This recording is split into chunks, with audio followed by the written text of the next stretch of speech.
All right, hi guys, doing today? About to hop into a little reaction of first things first. Though I just want to make sure you like the video, hit the likes of full screen, scroll a bit, like it, and then full screen to back up. You feel me, right? And if you want to know why I say like the video, because regardless of whether you actually like the video or not, if you're a Christian, help spread the message out there, right? I don't really care about, as you can see by my sub count, you can see by my view count, we ain't doing this for money. We trying to spread the word, and that's the end of the goal. So if you care, like the video, you know what I'm saying? Because we have an absolute banger of a video to react to. I don't know if my video is gonna be a banger, but at the least we got a banger video to react to.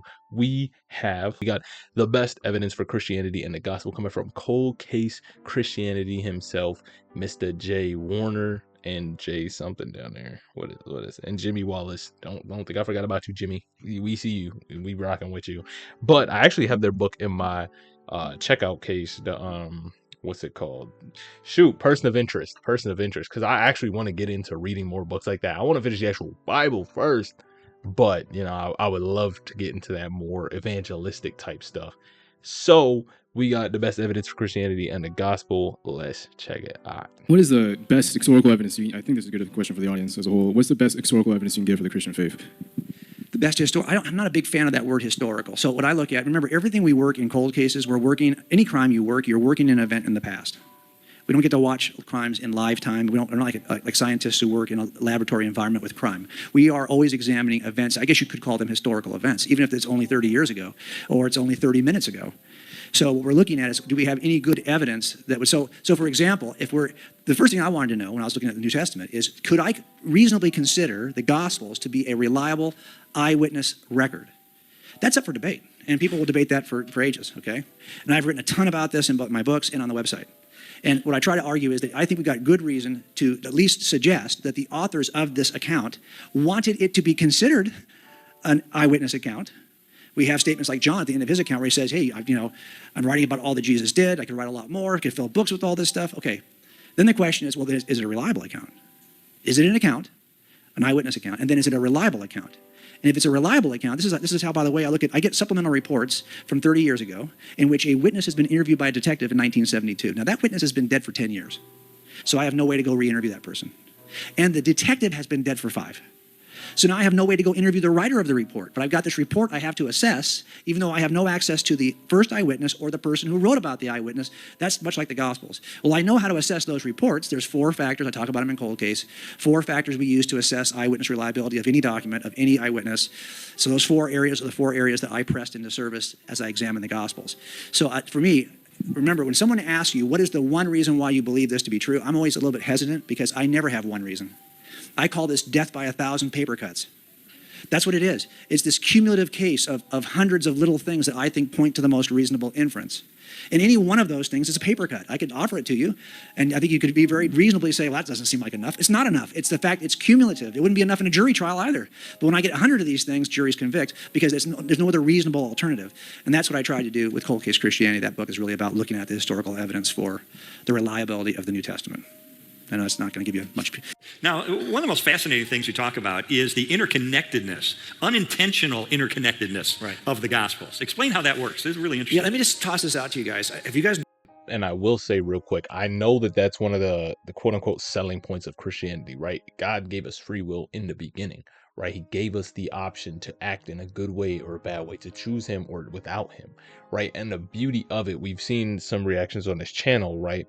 Where they got videos, why did Jesus Christ come 2,000 years ago? And in those videos, they talk about the fact that the new way to spread information, trade routes and all that, it had just become big, right? And it was these cross-cultural frameworks. So you got people coming from like these Eastern Asian type networks, sending stuff to European networks, and you got all this type of stuff. Information was flowing specifically at this time period, right? So when Jesus' disciples, when he died and they were told to spread the mission, right, it was these writings that could go far, right? You got Paul sending these writings to the churches in Asia, to the churches in Rome and Europe and all that stuff, where it could flow, spread freely over those trade networks, right? And it was just, you had to go based on what you were told, right? You weren't there.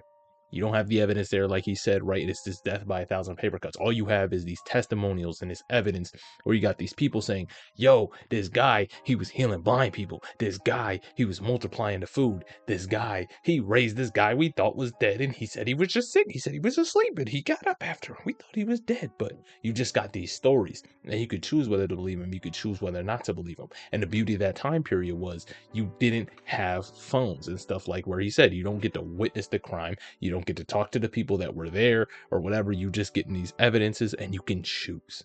And that's the beauty of it. God said you could choose to live with me. You could choose to live without me. And that's part of the beauty, right? You don't get this one thing where it's like, and this is 100% proof, and this 100% evidence, and this is 100% true. And because you don't believe it, you're dumb and you're stupid and you can't see the facts. But the fact is, there's nothing we can point to that's like, this is 100% proof, right? We have very good evidence, right? Like, they can't dispute the Shroud of Turin right now. They're like, there's no way this thing could be superimposed from that time period. There's no way that could have happened. That doesn't necessarily 100% mean that it, you know what I'm saying, right? You can't 100% say that means it's 100% true. But there's nothing that can point to it to where it could have formed. So how did it form? The Jesus thing is just one angle, right? You could say, you know, there's the other people that's going to say, maybe it's aliens. Who knows, right? And, you know, they're not 100% wrong because the truth is we don't have the proof. So nobody's 100% right if we don't know, right? We just have our best guess and what's evidentially substantial from that viewpoint, right? For lack of better words. I don't even know if those words were correct, right? But you just have what's the most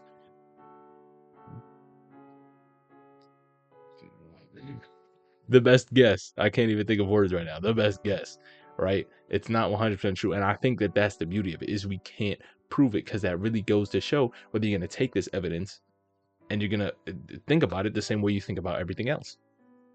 Because like he said, he's picking this stuff just like he would assess murder cases and other crime cases. And it's like, we're so easy to convict with those aspects, right? Where it's like, well, you have all this little evidence and the best case the jury can come up with is yes, right? And now we have these other science things that we're going up against where it's like, well, this says the earth is this and that can't be true because then the Bible says it's this, so the Bible's false because the earth is 4.6 billion years old, so it can't be true.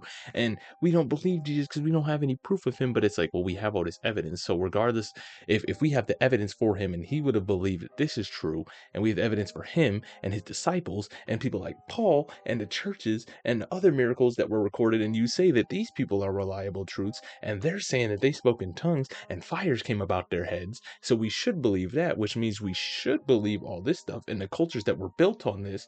But that would say that science is wrong, but we think science is right. So it's just like you got this huge back and forth and there's no definitive answer to what is 100% true because nobody was even there 4.6 billion years ago to say whether the earth was formed then. And that's why I think science is a bunch of hoopla, because we don't know. We really don't know. It's just our best guesses, right? That's why we redo these experiments time and time again and redo these studies time and time again, because you don't really know. You have to try to prove it wrong. It's just because it happens a bunch of times, the odds could be in that favor too, because people love to talk about the odds. What's the odds that the earth could have formed and the Goldilocks zone and everything works out and it's this small, and is it not this small with everything else that we do? Who knows? So because I had such a blast recording this and I don't want it to be a 20-minute video so y'all actually watch the thing for real, chop it into two parts. Because I had a blast recording this. I hope you can tell there's a smile on my face the whole discussion. So we're chopping it into 2 parts. All right, that's going to be the end of part 1. Hope you guys have yourself a fantastic rest of your day. Peace.